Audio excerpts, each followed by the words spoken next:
right, this took me entirely too long to figure out. Also, I had my AirPods on the wrong setting. I don't like when it's in noise canceling mode when I'm talking because it's a little bit strange when I can't hear my voice. I can't hear my own words coming out of my mouth. Anyway, Happy New Year's. In China, it is New Year's Eve. What is that? December 31st. So it's about 4:30 in the afternoon. I'm in Zhengzhou. I took today off of work. So today's a work day, but I took the day off and went to Zhengzhou last night. What's today? It's Friday. Oh yeah, it was just last night. My hair's a mess, by the way. I went to Zhengzhou last night, got in a little bit late, staying at a really, really nice hotel. I didn't realize this place was so nice. Somebody I know recommended it, and so actually tonight a bunch of us are going to stay there. It's called the Phoenix Hotel, and it's a little bit far. It's from where I'm at. I'm in the kind of the place in Zhengzhou that I usually go to, this area, but from here it's about maybe 30 minutes to get to the hotel, 30 minutes north. So there's not a lot around that area, but the hotel's really nice. I am at a really cool coffee shop that I found a few months ago. It is called杯叉咖啡, which translates to cup and fork coffee. And so it's kind of cool. It feels like any small coffee shop that you would go to in the US. But I ordered tea. Actually, let me show you. Because I'm broadcasting this on my phone on YouTube, I cannot turn the camera around, but I can pick up the phone and show you. So this is what I ordered. This is a pretty typical tea sets, and then you pour the tea that you don't want. Here, I'll show you. So when you're cleaning the leaves or whatnot, you pour it there, and then you just dump it out. And then you can pour a new cup.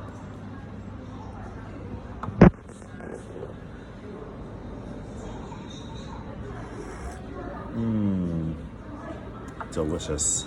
Let's see. This is the downstairs. They also have an upstairs area. The upstairs area is really nice. It's quiet. A lot of people are up there studying. The downstairs area is more people just ordering and leaving. So yeah, let's see. Right now, so we're almost at January 1st. I will not go into work again until January 3rd. Nope. Maybe the 4th? Whatever Tuesday is. We have Monday off from work, so I'll go into work on Tuesday.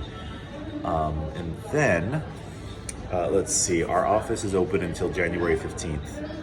I'm taking a small team to Shanghai in a little bit less than 2 weeks. Shanghai's got a Sino-Foreign Partnership program very similar to mine, but much bigger and very successful. It's a very successful program. So we're gonna go check it out. We've been meeting with one of the deans. They've got, just like our program, they've got a Chinese dean and a foreign dean. Their foreign dean, I believe he's Australian. I think it's an Australian partnership program. So we're gonna meet with them. I'm bringing some of the teachers who will help develop we're trying to get some award-winning English classes, so I'll bring some teachers to look at that. We also have an academic counselor system where teachers are assigned to a group of students, and they follow this group of students throughout their 4 years in college, and they're the academic specialists who tell the students which classes to take, give the students academic advice, all that type of thing. Our program, it's okay, but it's got some issues, it's got some problems, and so we're hoping to learn from them because they also have this type of program. And then what else? Oh, so I think I've told you, we started a new division within my department that is basically responsible for study abroad and recruiting students for English training services. And so it's basically just a recruitment not recruiting new students to our program, but recruiting students within and outside of the program to participate in special programs, including study abroad. It's been extremely successful. And then we found out after we scheduled this visit to Shanghai that they also have something similar. And so we're hoping to learn a little bit about their program, doing that as well. So yeah, that should be a good trip. I'll keep you updated. I'll try to post something either to YouTube or Facebook about that trip when it gets closer. Let's see, right now I've been studying every single day. I have not missed a day in ever. I've been studying Chinese every day.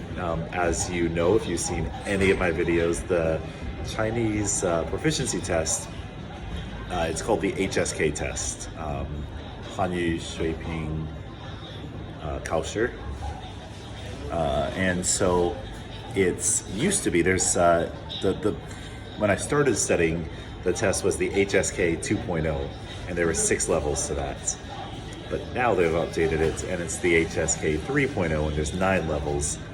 But I'm still using the 2.0 standard because I already started with it. The 2.0 and the 3.0 are very, very different. Different vocabulary, different structures, and so I'm just gonna plow through with the 2.0. But anyway, there's 6 levels. The levels, they double each time. So level 1 has 150 words. Level 2 has 300 words. So then you have the 300 from level 2 plus the 150 from level 1.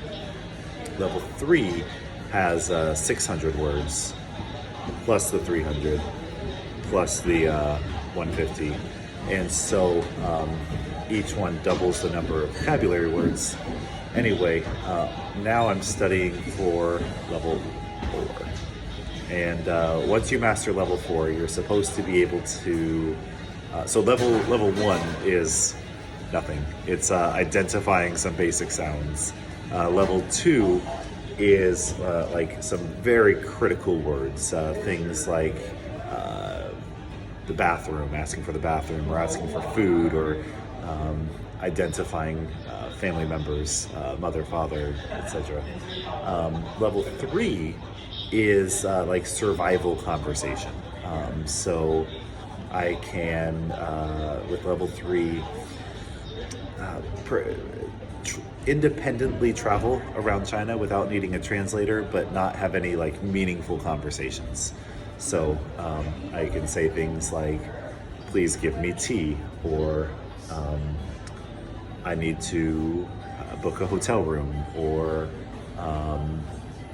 I'm tired, like things like that. Very, very simple single subject sentences.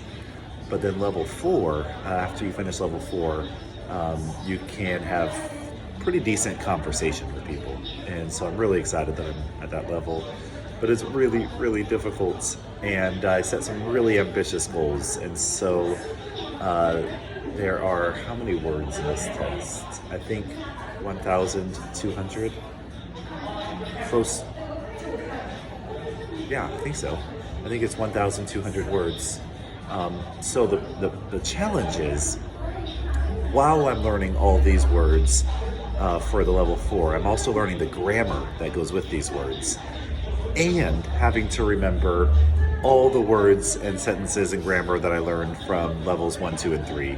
So I'm using the Anki app as my primary tool to study.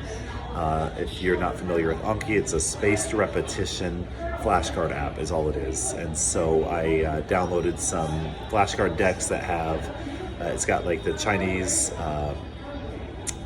words, sentences, the English translation, and it's got the pinyin so I can read the Chinese. And then it's got an audio piece so I can hear it as well. And then basically what happens when you see a new word or a new sentence or any new card, it doesn't have to be for language. When you see a new card, if you get it right, you'll see that card again like 2 days later. And then if you get it right then, you'll see it again 4 days later. And then if you get it right again in 4 days, you'll see it again maybe 8 days later.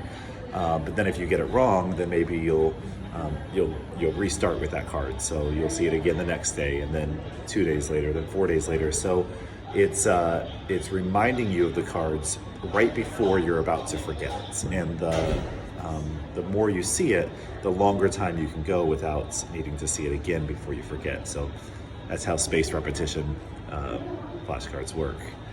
So anyway, I'm doing that and adding about maybe 25, I think about 20 new cards per day, 20 new words or sentences per day, with the goal of finishing HSK4 before April 1st.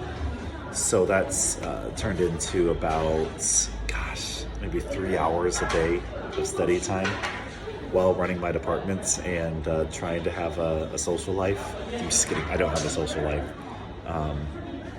But I am enjoying the studying Chinese.